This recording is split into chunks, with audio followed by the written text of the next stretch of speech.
الحمد لله وكفى وسلام على عباده الذين اصطفى أما بعد فقد قال الله تبارك وتعالى في كتابه العزيز أعوذ بالله من الشيطان الرجيم بسم الله الرحمن الرحيم يا أيها الذين آمنوا كتب عليكم الصيام كما كتب على الذين من قبلكم لعلكم تتقون میرے محترم بزرگوں اور دوستوں، چند دنوں کے بعد ہمارے اور آپ کے اوپر ایک مہینے کا آغاز ہونے والا ہے،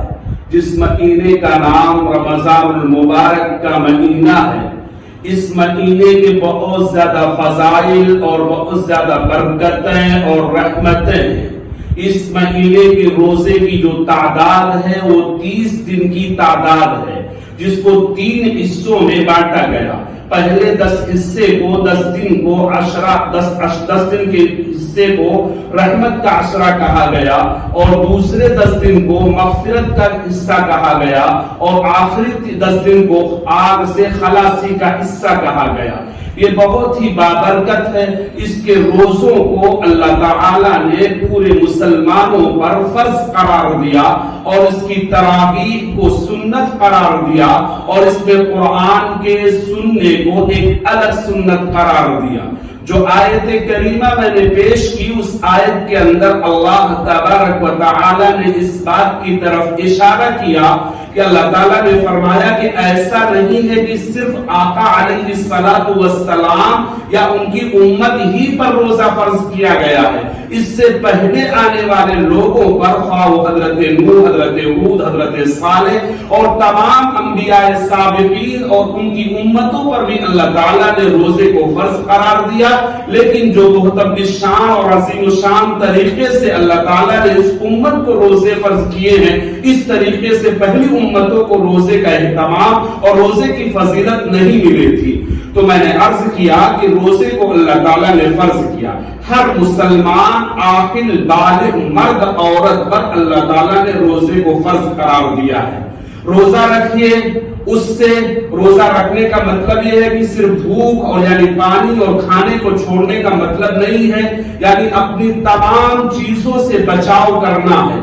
آنکھ کا روزہ بھی ہوگا۔ آنکھ کا روزے کا مطلب یہ ہے کہ اپنی نگاہ کی حفاظت کی جائے گی۔ کان کا روزہ یہ ہوگا کہ اپنے کان میں غلط چیزیں نہیں سنی جائیں گی۔ زبان کا روزہ یہ ہوگا کہ اپنی زبان سے کوئی غلط بات نہیں بولی جائے گی۔ اپنے ہاتھ کا روزہ یہ ہوگا کہ کسی پر ظلم و زیادتی نہیں کیا جائے گا۔ اسی طریقے سے پیر کا روزہ یہ ہوگا کہ پیر سے چل کر کے کسی غلط کام کی طرف نہیں جایا جائے گا۔ کم سے کم اس دن کو، اس ایام کو بڑی ہی برکت کے ساتھ اور رحمت کے ساتھ، جس طریقے سے آپ کے مزدور آپ کے پاس کام کرتے ہیں، آپ اپنے مزدوروں پر اس مہینے کے اندر تخفیف کر دیجئے، کام کو، بوجھ کو ہلکا کر دیجئے۔ اپنی تمام 100% جو کام کر رہے ہیں اس مہینے کے اندر، اس میں سے تھوڑا سا ہلکا کر لیجئے، کم کر لیجئے۔ یعنی اس مہینے میں زیادہ سے زیادہ روزوں کا اہتمام، تراویح کا اہتمام، اور اسی طریقے سے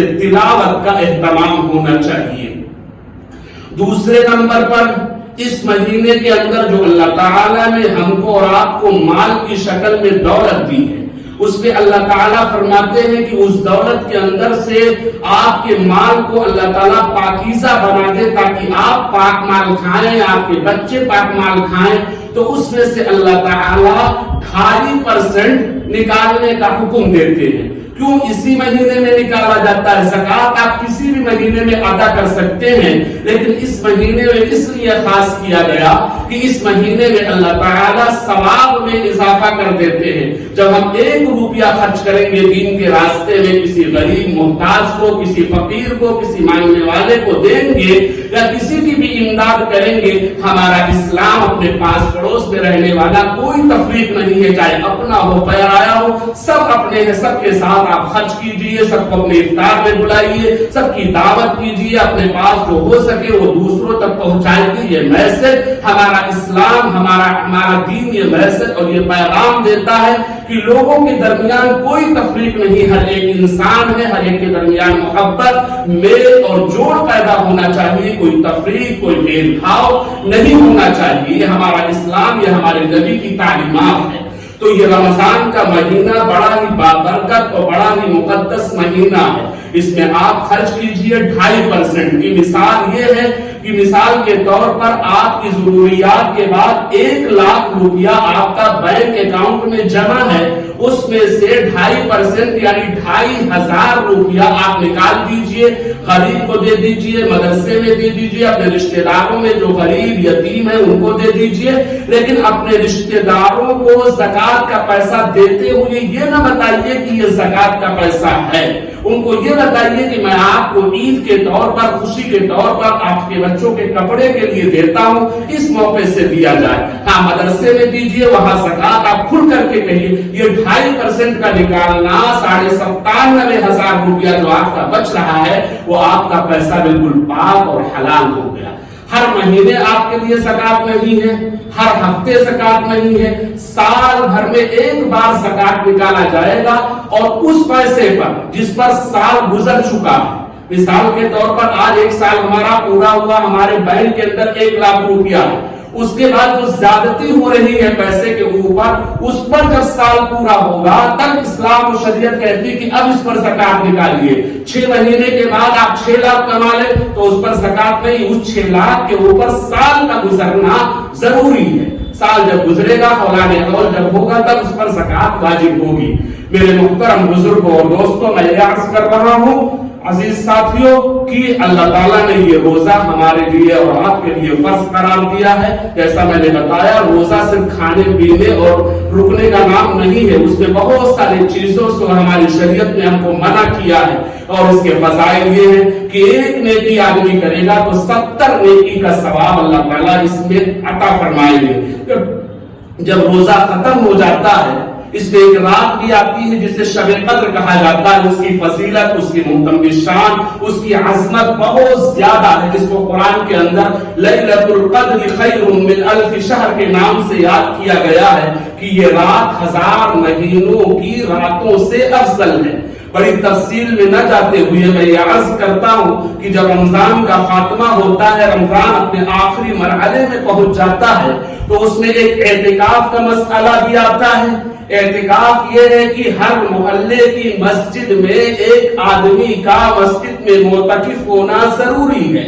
یہ فرض عین، فرض کفایہ ہے۔ فرض عین کا مطلب ہوتا ہے کہ ہر ایک پر فرض ہونا، اور فرض کفایہ کا مطلب ہوتا ہے کہ کوئی ایک اس کو ادا کر دے، سب کی طرف سے ادا ہو جاتا ہے۔ یہ اعتکاف کا مسئلہ ہے۔ اور رمضان کے ختم ہوتے ہوتے جب آخری رات آتی ہے تو اللہ تعالیٰ فرشتوں سے پوچھتے ہیں کہ آج کون سی رات ہے؟ تو فرشتے کہتے ہیں اللہ تجھے معلوم ہے کہ کون سی رات ہے۔ اللہ تعالیٰ کہتے ہیں کہ اس رات کا نام رکھیے لیلۃ الجائزہ، یعنی انعام کی رات۔ مزدوروں نے اپنے کام کو مکمل کیا ہے، روزہ رکھا ہے 1 مہینے تک، کتنی مشقت اٹھائی، اپنی پیاس کو برداشت کیا، اپنی بھوک کو برداشت کیا، اپنی تمام نفسانی خواہشات کو دبائے رکھا، صرف اس لیے کہ میرا اللہ مجھ سے راضی ہو جائے، میرا دین بن جائے، میرا اسلام بن جائے، میں آخرت کے اندر کوئی حصہ پانے والا ہو جاؤں۔ اس لیے آج کی رات میں تمام روزے داروں کی مغفرت کر دیتا ہوں۔ جب عید گاہ کی طرف لوگ نکلتے ہیں تو خوشی خوشی نکلتے ہیں، اور اللہ تعالیٰ عید کے دن کا منظر اور عیدگاہ کے منظر کو دیکھ کر کے اپنے فرشتوں سے کہتا ہے کہ دیکھو آج ہمارے بندے کتنا خوش ہیں اور کس طریقے سے مسرت میں ہیں، اور میں تم کو گواہ بنا کر کے کہتا ہوں کہ میں نے اپنے بندوں کو معاف کر دیا، اب تم اپنے معافی کے ساتھ خوشی خوشی اپنے گھروں کو لوٹ جاؤ، اور اپنے گھر میں جا کر کے اپنے کام کاج میں رکھو، لیکن یہ یاد رکھو کہ اللہ رمضان میں بھی تھا اور ماں بقیہ مہینے میں بھی رہے گا۔ ہر دن، ہر وقت، ہر سیکنڈ اور ہر لمحہ، رمضان ہو یا غیر رمضان ہو، ہمیں اپنے اللہ کو، اپنے دین کو، اپنے اسلام کو، اپنی بھائی چارگی کو، اپنی محبت کو، اپنی اخوت کو، اپنے آپس کے میل جوڑ کو جوڑ کر کے رکھنا چاہیے۔ یہ نہیں کہ ہم آج رمضان آیا تو سب کی امداد کر رہے ہیں، ٹھیک ہے اس میں اضافہ آدمی کرے، لیکن اور دنوں میں بھی اپنے ایک میسج کے ساتھ، اپنے اختتام کے ساتھ یہ کام کرتا رہے آدمی۔ اللہ پاک ہمیں بھی اور آپ سبھی حضرات کو جو لوگ میری باتوں کو سن رہے ہیں اللہ تعالیٰ ان کو بھی عمل کرنے کی توفیق عطا فرمائے اور مجھ جیسے سیاہکار گنہگار کو بھی اللہ تعالیٰ عمل کرنے کی توفیق عطا فرمائے اور رمضان المبارک کے مہینوں میں زیادہ سے زیادہ روزہ رکھنے اور عبادتوں کا اہتمام کرنے کی توفیق عطا فرمائے اور اس کے بعد جتنی بھی عبادت ہماری چھوٹی بڑی ٹوٹی پھوٹی ہو اللہ اپنے بارگاہ میں قبول فرمائے آمین وآخر دعوانا الحمدللہ رب العالمین.